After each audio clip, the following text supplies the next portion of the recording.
সকালে ঘুম থেকে উঠে এখানে খেয়ে নিলাম হচ্ছে চিয়া সিডসের পানি। তো এই চিয়া সিডসটা হচ্ছে আমি ঘুম থেকে উঠে ভিজিয়ে রেখেছিলাম। তো এটা হচ্ছে নাস্তা করার আগে খেয়ে নিলাম। তারপর এখানে নাস্তায় ছিল হচ্ছে লাল আটার রুটি। আজকে হচ্ছে অনেকগুলো রুটি বানিয়ে নিয়েছিলাম, যেহেতু হচ্ছে আমি সকালে আমার হাসব্যান্ডকেও রুটি দিয়ে দিয়েছিলাম। আবার হচ্ছে আমার বোনও আমার বাসায় এসে নাস্তা করেছিল, এই জন্য একটু বেশি করে বানিয়েছিলাম।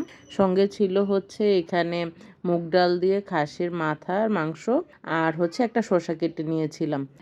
এর মধ্যে আর কিছু খাইনি, একবারে হচ্ছে দুপুরের খাবার খেয়ে ফেলেছি। এখানে ছিল হচ্ছে ভাত, তারপর হচ্ছে সকালে যে পাবদা মাছ ভুনা করেছিলাম, পাবদা মাছ ভুনা, আর ছিল হচ্ছে ফ্রিজে আমার লাউয়ের তরকারি ছিল, ওই লাউয়ের তরকারিটা নিয়ে নিয়েছি। আর এখানে ছিল রুই মাছের নাড়ি ভুনা, সঙ্গে একটা লেবু নিয়ে নিয়েছিলাম। তো এগুলোই হচ্ছে দুপুরে খেলাম।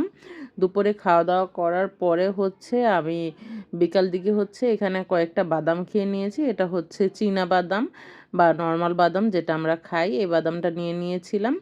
তারপরে হচ্ছে একটা কলাও খেয়ে নিয়েছি। আর সব শেষে হচ্ছে বারান্দায় বসে বসে হচ্ছে একটা আমলকি খেয়ে নিয়েছিলাম।